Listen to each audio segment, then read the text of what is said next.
Kind of feels like we're on a Mad Max adventure. Welcome to Greenland, the most critical place on the planet. You're standing on the biggest rare earth deposit in the world. In these icy mountains lies enough rare minerals It's enormous. It's a freak of nature. to change the world. It could last centuries. Coming up on 60 Minutes, Demand is growing fast. There was no alternative supply. an Aussie company has struck pay dirt. This is 1 billion tons. But Trump also wants to cash in, We have to have Greenland. One way or the other, we're going to get it. as do the Russians and Chinese. Greenland's waterways make it a vital strategic player. So who'll win the fight for global domination? Their future is much better off aligned with us. And what about the forgotten locals? You cannot buy us. We are not for sale. Welcome to the 60 Minutes podcast, Extra Minutes, and welcome to Nuuk, Greenland, where my producer, Laura Sparks, and I have been in part here and elsewhere in Greenland for the last 7 days doing a story on the race, the rush to discover rare earth minerals. Welcome. Thank you, Tara. This is a fantastic studio I know. that our cameraman has set up. Just built here at 9:40 at night in summertime in Greenland. I mean, Yeah, when the sun sets at midnight or after. and we love that, don't we? It's fantastic. We can work up till midnight. Everyone loves that. Hence why we're working at 9:40 at night. Exactly. Now, the story we've been covering is really, it's a very interesting story, of course. We centre on an Australian company that's at the forefront of discovering these rare earth minerals that are, possibly a term people have not heard much about until recently, and now we seem to hear about them all the time. But the discovery that they've made in Greenland is extraordinary and offers the world hope, doesn't it? Yes, it does. I mean, they claim it's the world's largest deposit of rare earths, which is quite incredible. I mean, they've only... so this is an Australian company, as you said, based in Melbourne. The chairman, the Australian chairman and the chief executive officer, and they took us up to the top, didn't they? Up to Kvanefjeld, where the deposit is, and it's one of it is the densest deposit in the world, and they've only explored about 20% of it. And they found 1 billion tonnes. 1 billion tonnes. That's 20% of the area that they have a licence to explore. For those people who aren't that familiar with rare earth minerals, what are they for? Why are they so important? Well, I mean, number one, they're used in most defence products that our militaries around the world use. Fighter jets, F-35 fighter jets, satellites, missiles, mobile phones, EV batteries, what else? I can't even think at the moment, but I mean, there's a whole defence range. weaponry, Yeah, a whole range. But the defence is the big thing. Yeah, and they're essentially critical to the way we live our lives today. Yeah, that's correct. Yeah. Now, we're in a bit of a noisy spot, but that's just cars going over the bridges. Everybody seems to be coming out because the sun's out. But for us to get to that site was fun, wasn't it? I mean, it was an adventure in itself because we had, apart from probably horse and cart, it felt like we had every mode of transport going. And you shot some behind-the-scenes stuff of that. Yeah, well, when I first planned this trip and I knew we wanted to get to Narsak, which is at the bottom of where the rare earths are on the top of the mountain, I just thought we'd drive there. It didn't look far. It looks like it was, 3-4 hour drive. But no, from Nuuk to Narsak, there are no roads. So then it was, well, how else do we get there? By boat, which would have taken a day, or we flew, but then you have to catch a boat from an airport up the fjord, up to Narsak. And we got to the airport in Narsarsuaq, which is near Narsak. Sorry for all the... I'm just loving your accent and your Sorry for all pronunciation. the very long names, but these are the names of towns in Greenland. And so we got to the airport and we were supposed to catch a boat up the fjord, and we get out of the airport and they say, oh, sorry, the boat's in repair.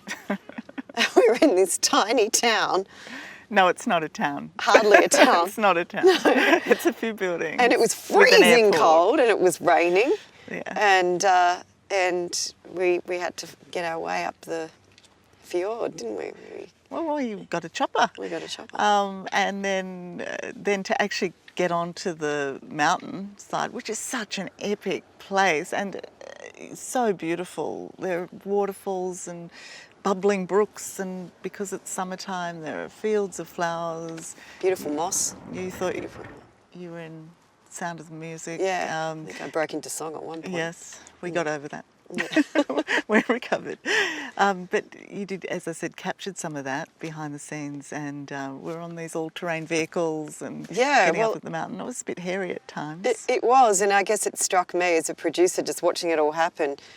So much does happen behind the scenes that our audience doesn't see, and you know, they will see you on an ATV going up the mountain with Simon, the chairman of ETM, but actually making that happen took hours. Yeah. And we had terrible weather. We had to stop and start a lot. But gee, you passed some incredible scenery, including the icebergs. Oh, the icebergs are stunning, and you know, you become a bit obsessed by them because they're so beautiful. And those super blue ones in the bay. This is obviously down in Narsak, but we had a great view of them from up the top of the mountain. We you know that we say it all. It happens to us often on the road where people will say, "Oh, what a pity you weren't here last week," and "Oh, the weather will be much better next week." We suffered that this week quite a lot, didn't we? Yeah, in we Narsak, because we're fogged in and rain, and then it lifted. Our hopes raised and fell with the weather, but essentially, I think we've got a great story because beyond just looking at how critical the rare earth minerals are to the globe, really. And there is a power struggle within that market where China has the monopoly. Something like this can break that chokehold, which is strategic and very important. But also part of this story is the essence of those who believe that this offers great economic benefit and fears from others about the environmental cost of that type of mining in that area.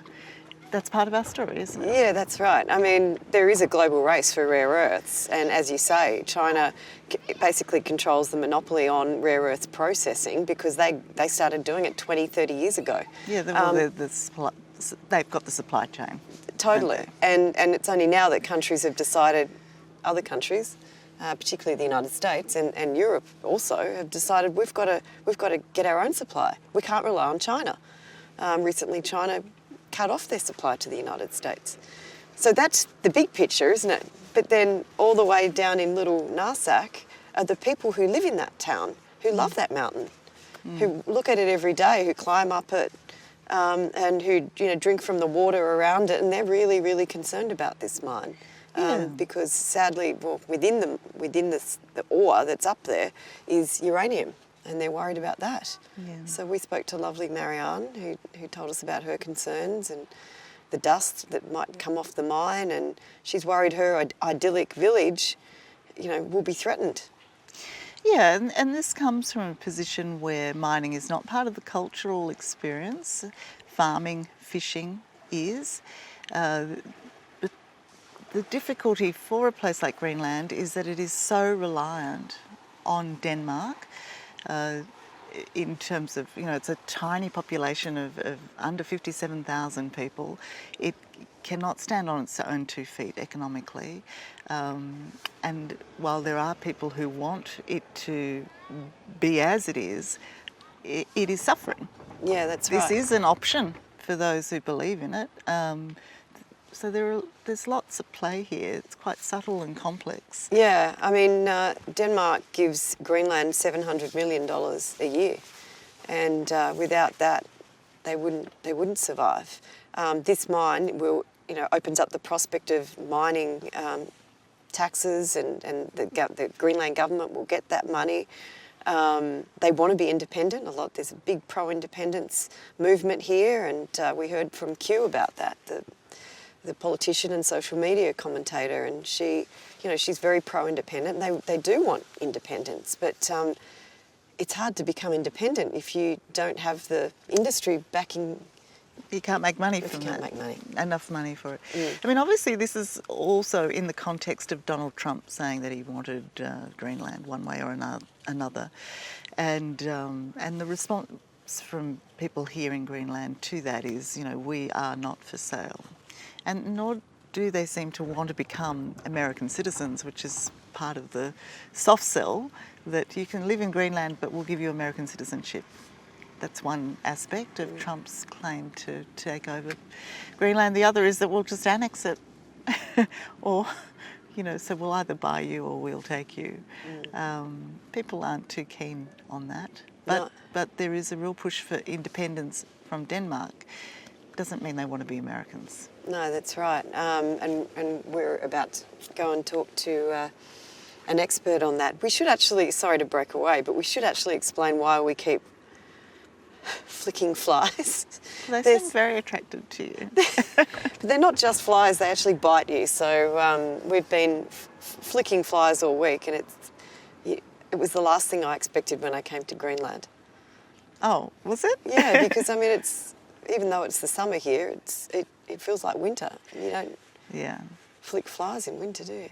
No, you don't. But I think, I think this is part of the cost of being here in summertime. Yes. Anyway, You I digress. You don't look that happy about it. You must be getting bitten a lot. I'm getting bitten. Yeah.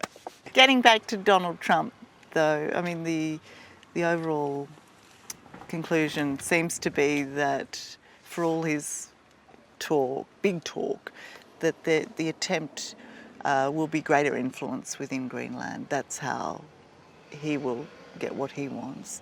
And we've got to remember that it's the geography of Greenland, where it's placed in the world, that makes it of interest to someone like Donald Trump. Not just these extraordinary resources, but the fact of where it is, and the fact that it can be a gateway to Russia and China.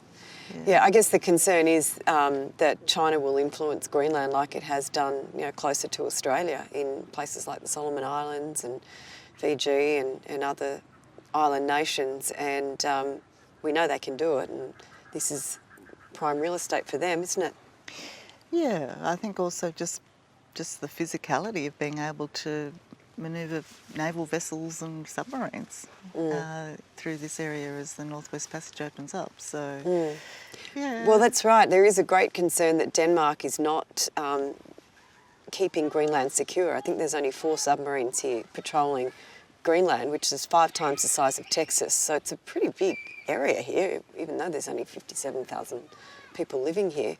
And that I think the US are concerned that that's not enough for this massive region, you know. Yeah, but it's been a fun trip. I mean, it's one of those stories that is sort of it's obviously content.